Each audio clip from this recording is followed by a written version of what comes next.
What happens when a prince thinks he can dictate the narrative on live television, but gets called out by America's most fearless talk show hosts? You're about to witness one of the most explosive interviews in daytime TV history, where Prince Harry's carefully crafted public image completely unravels in front of millions of viewers. This isn't just another royal interview, this is a masterclass in how entitlement and arrogance can destroy someone's reputation in real time. Make sure you subscribe and drop a comment below, because what you're about to see will leave you questioning everything you thought you knew about the so-called People's Prince. The atmosphere in the View studio was electric that Tuesday morning. Prince Harry had agreed to what was supposed to be a friendly promotional interview for his latest charitable venture.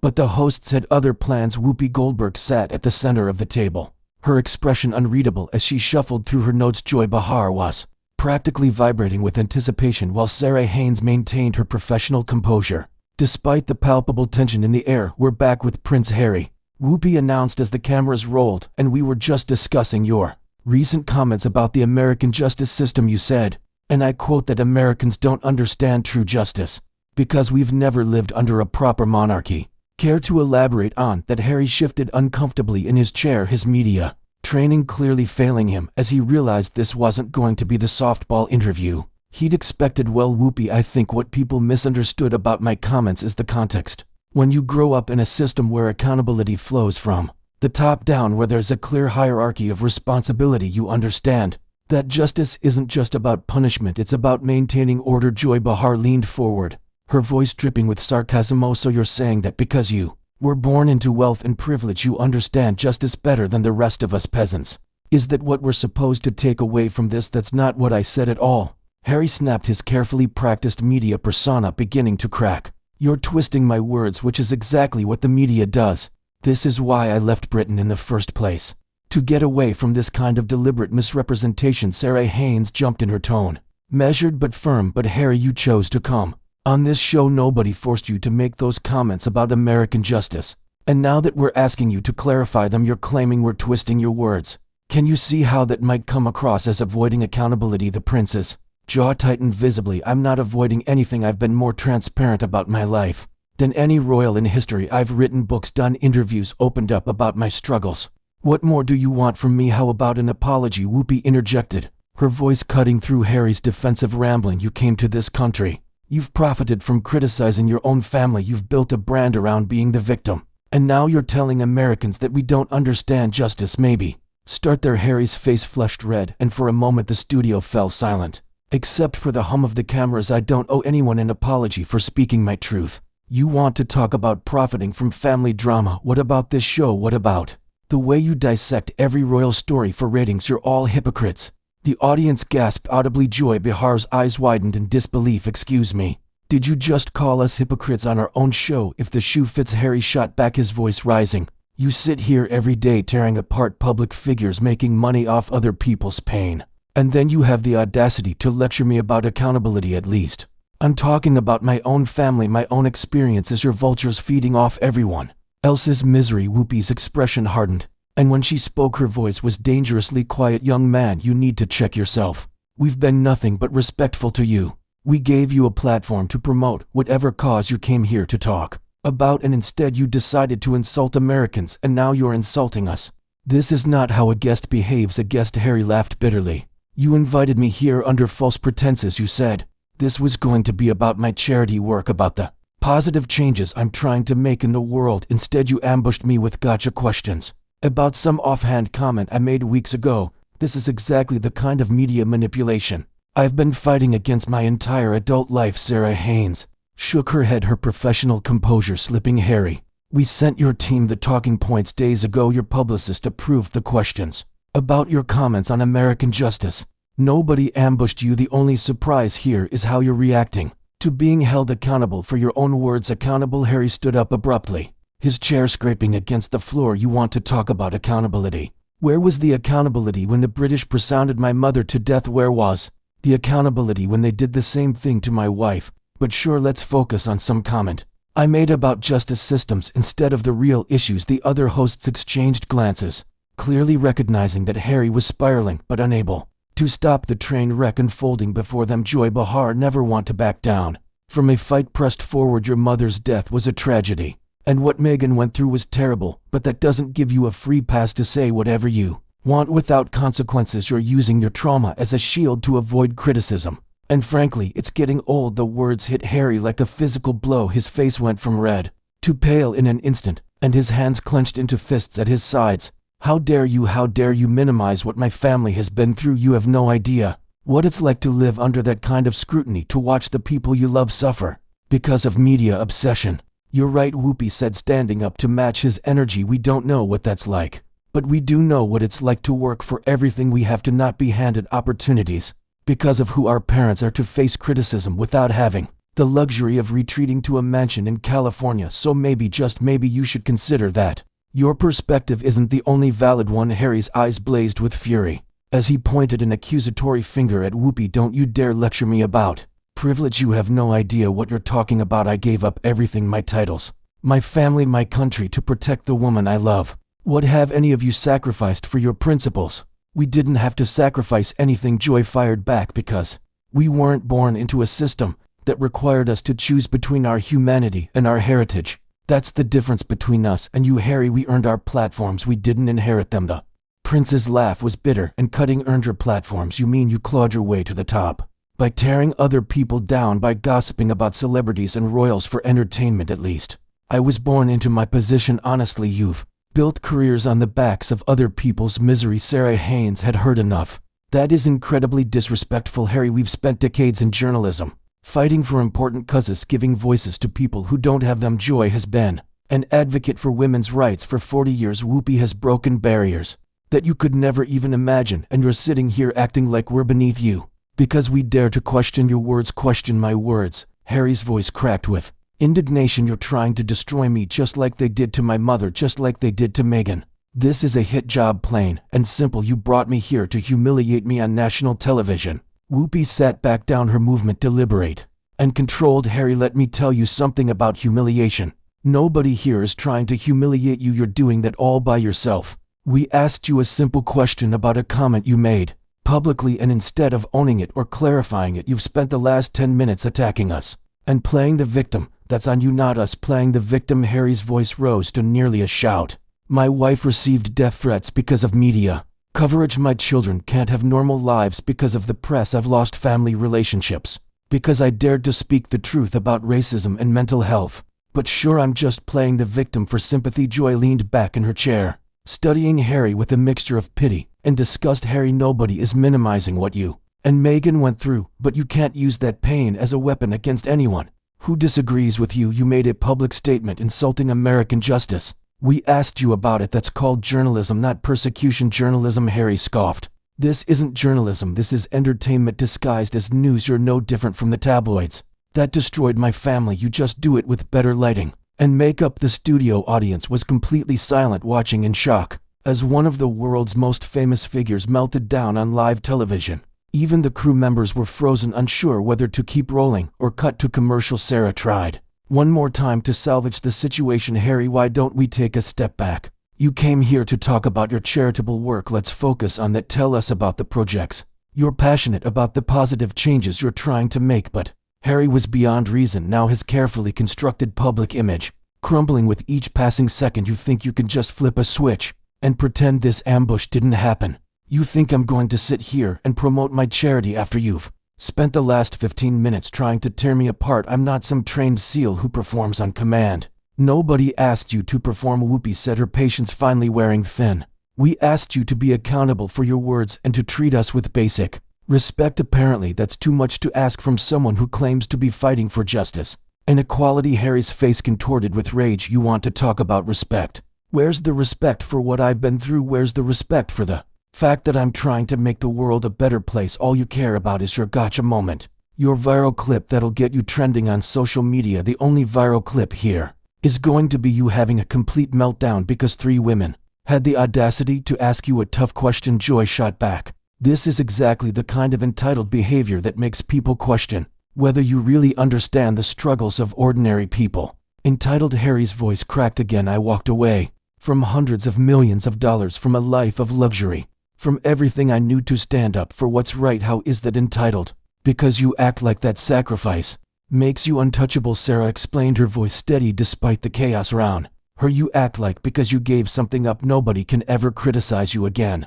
That's not how the real world works, Harry. That's not how accountability works. Harry began pacing behind his chair, his hands gesturing wildly as he spoke. The real world you want to talk about? The real world. The real world is my children growing up with security details. Because people like you can't leave us alone. The real world is my wife having suicidal thoughts because of media harassment. The real world is losing my father and brother because I chose love over duty. And the real world is also millions of Americans who work multiple jobs to pay rent, who don't have the luxury of private security or million-dollar Netflix deals. Whoopi countered. The real world is people who face criticism and consequences every day without throwing tantrums about it. You want empathy for your struggles? Show some empathy for everyone else's. Harry stopped pacing and stared at her, his breathing heavy. You think this is a tantrum? You think standing up for myself and my family is a tantrum? This is me refusing to be bullied, refusing to be silenced, refusing to let people like you control the narrative about my life. Nobody is trying to control your narrative, Harry. Joyce said, shaking her head in disbelief. We're asking you to own your narrative. You said something controversial. We asked you about it, and instead of giving a straight answer, you've accused us of being vultures, hypocrites, and bullies. Do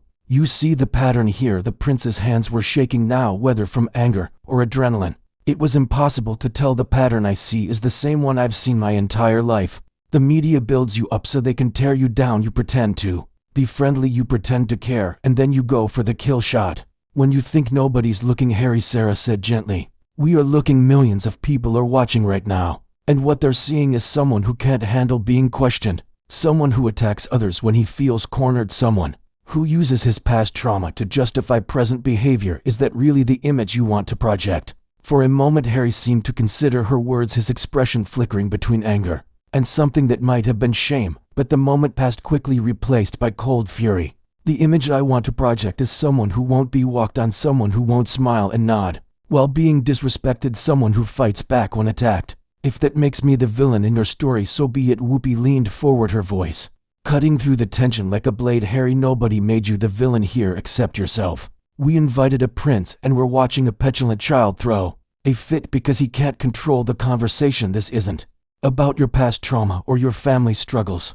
This is about how you're choosing to behave right here, right now. Harry's composure finally shattered completely. Petulant child, a petulant child. I've done more for charity and social justice than any of you will do in your lifetimes. I've used my platform to bring attention to mental health, veterans issues, and racial inequality.